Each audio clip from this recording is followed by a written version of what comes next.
प्यारे मसीह विश्वासियों, जय यीशु की। प्रस्तुत है 14 जून 2021 के बाइबल पाठ। पहला पाठ कुरिन्थियों के नाम संत पौलुस का दूसरा पत्र अध्याय 6 पद संख्या 1 से 10 तक से लिया गया है। पाठ का मूल वाक्य है, हम ईश्वर के योग्य सेवक की तरह आचरण करने का प्रयत्न करें। हम आप लोगों से यह अनुरोध करते हैं कि ईश्वर की जो कृपा आपको मिली है उसे व्यर्थ ना होने दें, क्योंकि वह कहता है, मैंने उपयुक्त समय में तुम्हारी सुनी है, मैंने कल्याण के दिन तुम्हारी सुध ली है। और देखिए, अभी उपयुक्त समय है, अभी कल्याण का दिन है। हम हर बात में इसका ध्यान रखते हैं कि किसी को हमारी ओर उंगली उठाने का अवसर ना मिले। कहीं ऐसा ना हो कि हमारे सेवा कार्य पर कलंक लगे। हम कष्ट, अभाव, संकट, कोड़ों की मार, कैद और उपद्रव में धीर बने हुए और अथक परिश्रम, जागरण तथा उपवास करते हुए हर परिस्थिति में ईश्वर के योग्य सेवक की तरह आचरण करने का प्रयत्न करते हैं। हमारी सिफारिश यह है, निर्दोष जीवन, अंतर्दृष्टि, सहनशीलता, मिलनसारी, पवित्र आत्मा की वरदान, निष्कपट प्रेम, सत्य का प्रचार, ईश्वर का सामर्थ्य। हम दाहिने और बाएं हाथ में धार्मिकता के शास्त्र लिए संघर्ष करते रहते हैं। सम्मान तथा अपमान, प्रशंसा तथा निंदा, यह सब हमारे भाग्य में है। हम कपटी समझे जाते हैं, किंतु हम सत्य बोलते हैं। हम नगण्य हैं, किंतु सब लोग हमें जानते हैं। हम मरने को हैं, किंतु हम जीवित हैं। हम मार खाते रहते हैं, किंतु हमारा वध नहीं होता। हम दुखी हैं, फिर भी हम हर समय आनंदित हैं। हम दरिद्र हैं, फिर भी हम बहुतों को संपन्न बनाते हैं। हमारे पास कुछ नहीं है, फिर भी सब कुछ हमारा है। प्रभु की वाणी। ईश्वर को धन्यवाद। और आज का सुसमाचार पाठ संत मत्ती के अनुसार पवित्र सुसमाचार अध्याय 5 पद संख्या 38 से 42 तक से लिया गया है। पाठ का मूल वाक्य है, मैं तुमसे कहता हूँ, दुष्ट का सामना नहीं करो। यीशु ने अपने शिष्यों से कहा, तुम लोगों ने सुना है कि कहा गया है, आँख के बदले आँख और दांत के बदले दांत। परंतु मैं तुमसे कहता हूँ, दुष्ट का सामना नहीं करो। यदि कोई तुम्हारे दाहिने गाल पर थप्पड़ मारे तो दूसरा भी उसके सामने कर दो। यदि कोई मुकदमा लड़कर तुम्हारा कुर्ता लेना चाहे तो उसे अपनी चादर भी ले लेने दो। और यदि कोई तुम्हें आधा कोस बेगार में ले जाए तो उसके साथ कोस भर चले जाओ। जो तुमसे मांगे उसे दे दो, और जो तुमसे उधार लेना चाहे उसे मुंह ना मोड़ो। यह प्रभु का सुसमाचार है। हे ख्रिस्त, तेरी स्तुति हो। प्यारे मसीही भाइयों एवं बहनों, आज के पहले पाठ द्वारा संत पौलुस कुरिन्थ के लोगों को विश्वास दिलाता है कि वह ईश्वर द्वारा चुना गया है। ईश्वर ने स्वयं उसे सेवा कार्य का भार सौंपा है। अतः पौलुस जिन दुख कष्टों तथा विभिन्न कठिन परिस्थितियों से गुजरा है, उनका विवरण कुरिन्थ के लोगों को देता है। वह अपने पाठकों को बताता है कि अगर वह ईश्वर द्वारा नहीं बुलाया गया होता तो कभी भी इन दुख संकटों को धीरज के साथ सहन ना कर पाता। और ना ही सेवा कार्य को ईमानदारी से निभा पाता। अतः आज के पहले पाठ के इस परिच्छेद द्वारा संत पौलुस विश्वासियों को यही अवगत कराना चाहते हैं कि जिसे प्रभु बुलाते हैं उनके जीवन में कई प्रकार की दुख तकलीफें आती हैं, लेकिन यदि हम उन दुख तकलीफों में भी धीरज बने रहेंगे तो ईश्वर की महिमा को देखेंगे।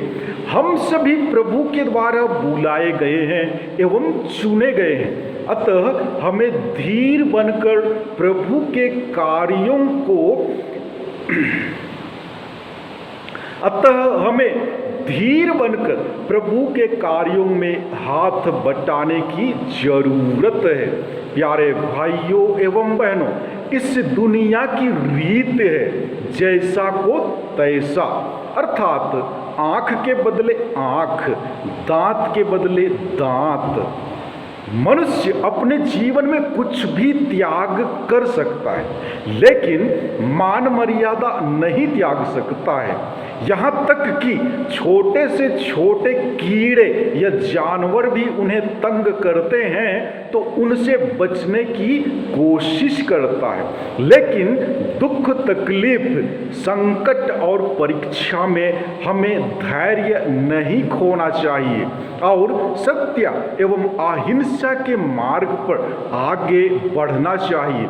चुनौती एवं त्याग का जीवन जीना कठिन है, पर इसी में सच्ची खुशी है, जैसे दूसरों में मदद या सहायता करना।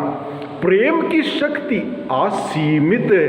प्रेम की शक्ति इंसान को दूसरों की सेवा करने, कष्ट सहने, क्षमा करने का बल देता है। इसलिए समाज में शांति लाना है तो मेल मिलाप के साथ नम्रता भी आवश्यक है। इसलिए कठोरता को कोमलता से, क्रोध को प्रेम से ही जीता जा सकता है। इसी में सच्ची खुशी है। जी हाँ प्यारे भाइयों एवं बहनों, आज के सुसमाचार के द्वारा प्रभु यीशु बदले की भावना से काम नहीं करने की सलाह देते हैं। बदले की भावना किसी की समस्या का समाधान नहीं है। प्रेम और क्षमादान द्वारा अपने शत्रुओं पर विजय पा सकते हैं। दान देना प्रेम की पहचान है। चीज़ों के द्वारा या कुछ पैसे के द्वारा हम अपना प्रेम उपहार प्रदान करते हैं। कहा जाता है, लेने की अपेक्षा देना सर्वोत्तम गुण है। क्षमा देना, सभी को प्यार करना, अच्छी सलाह देना, समय देना, दूसरों के लिए अच्छा नमूना देना, प्रेम के शब्द बोलना, अच्छा व्यवहार इत्यादि के द्वारा हम ईश्वरीय प्रेम में बढ़ते हैं। ईश्वर ने अपने शत्रुओं को क्रूस के काट से क्षमा कर दिया। वे निर्दोष थे, उन्हें अपमानित किया गया, लोगों ने उन्हें मारने के लिए पत्थर उठाया, लेकिन उन्होंने किसी से भी बदला नहीं लिया। वह हमेशा हमारी भलाई चाहता है। हम जितना ज़्यादा अच्छी चीज़ें देंगे उससे अधिक बदले में हम प्रेम प्राप्त करेंगे।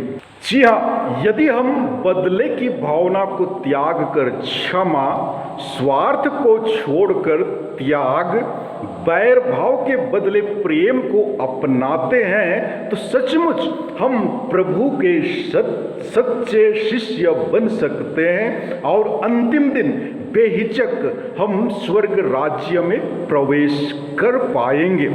लेकिन आज के इस युग में प्रभु की शिक्षा के अनुरूप जीवन यापन करना अत्यंत ही कठिन महसूस होता है, क्योंकि प्रभु की शिक्षा सचमुच बहुत ही कठिन है। जैसे कि सुसमाचार में प्रभु कहते हैं, यदि कोई तुम्हारे दाहिने गाल पर थप्पड़ मारे तो दूसरा गाल भी उसके सामने कर दो। प्रभु द्वारा प्रदत्त इस शिक्षा पर मनन चिंतन करके देखें कि क्या इस युग में ऐसा हो सकता है। आप अपने पारिवारिक जीवन पर झांक कर देखें कि क्या आपके परिवार में ऐसा होता है। आपके परिवार में कई बार एक दूसरे के बीच कहासुनी एवं कभी कभी मारपीट पर उतारू हो जाते होंगे। जी हाँ, उस तू मैं में कोई विनम्र नहीं बनना चाहता। दोनों पार्टी शेर की तरह दहाड़ने लगते हैं, कोई हार नहीं मानना चाहता। ऐसा क्यों? क्योंकि दोनों ने कोई गलतियां नहीं की हैं। यदि किसी की गलती नहीं तो क्यों झुकना। जी हाँ, यही होता है। इस अवस्था में प्रभु हमें शिक्षा देते हुए कहते हैं कि जब कोई एक गाल पर थप्पड़ मारे तो दूसरा भी उसके सामने दे दो। कहने का तात्पर्य यह है कि हमारे हृदय में कभी भी बदले की भावना नहीं आनी चाहिए। यदि हम प्रभु की शिक्षा के अनुसार सामने वाले का अत्याचार सहते हुए उसे क्षमा प्रदान करते हैं, उसके लिए प्रार्थना करते हैं, तो हमें एक दिन जरूर पुरस्कार मिलेगा। जी हाँ भाइयों एवं बहनों, हमारे जीवन का लक्ष्य उस पुरस्कार को पाने की होना चाहिए जिसकी आशा हम ख्रिस्तीय करते हैं। वह पुरस्कार और कुछ नहीं बल्कि अनंत जीवन का पुरस्कार है। जी हाँ, यदि हम प्रभु के लिए अपने आप को विनम्र बनाते हैं तो वह पुरस्कार जरूर प्राप्त होगा। प्यारे भाइयों एवं बहनों, प्रभु की शिक्षा कठिन है, लेकिन यदि हम उनकी शिक्षा के अनुरूप जीवन यापन करेंगे तो ऐसा कुछ भी कार्य नहीं है जो हमारे लिए कठिन साबित होगा। जी हाँ, जितने भी संतों का हम आदर सम्मान करते हैं, उनके जीवन में कई प्रकार की दुख तकलीफें, कठिनाइयां एवं मुसीबतें आई, यहाँ तक कि उन्हें कई प्रकार से सताया गया, उनके ऊपर अत्याचार किया गया, लेकिन वे कभी डरे नहीं, सहमे नहीं, बल्कि धीर बने रहे। उदाहरण के लिए आज के पहले पाठ द्वारा संत पौलुस कुरिन्थ वासियों को बतलाते हुए कहते हैं कि हम कष्ट, अभाव, संकट, कोड़ों की मार, कैद और उपद्रव में धीर बने हुए हैं और अथक परिश्रम, जागरण तथा उपवास करते हुए हर परिस्थिति में ईश्वर के योग्य सेवक की तरह आचरण करने का प्रयत्न करते हैं। जी हाँ, जिस व्यक्ति ने प्रभु के अनुयायियों को पूर्ण रूप से खत्म करने की बीड़ा उठाई थी, बाद में वही व्यक्ति प्रभु के कारण अत्याचार सहते हुए धीर बने रहता है और भविष्य के विश्वासियों को अर्थात आज हम सबों को सिफारिश देते हुए कहता है कि हमें निर्दोष एवं सहनशील जीवन व्यतीत करना चाहिए। जी हाँ, हमें मिलनसारी बनने एवं निष्कपट प्रेम के साथ सत्य का प्रचार करने के लिए आमंत्रित करते हैं। हम प्रार्थना करें ताकि प्रभु हमारी मदद करे। आमीन। प्यारे भाइयों एवं बहनों, विदा लेने से पूर्व मैं आपसे अनुरोध करता हूं, कृपया यदि अभी तक आपने मेरा चैनल सब्सक्राइब नहीं किया है तो कृपया सब्सक्राइब करें और शेयर जरूर करें। ईश्वर आपको आशीर्वाद प्रदान करेंगे। धन्यवाद।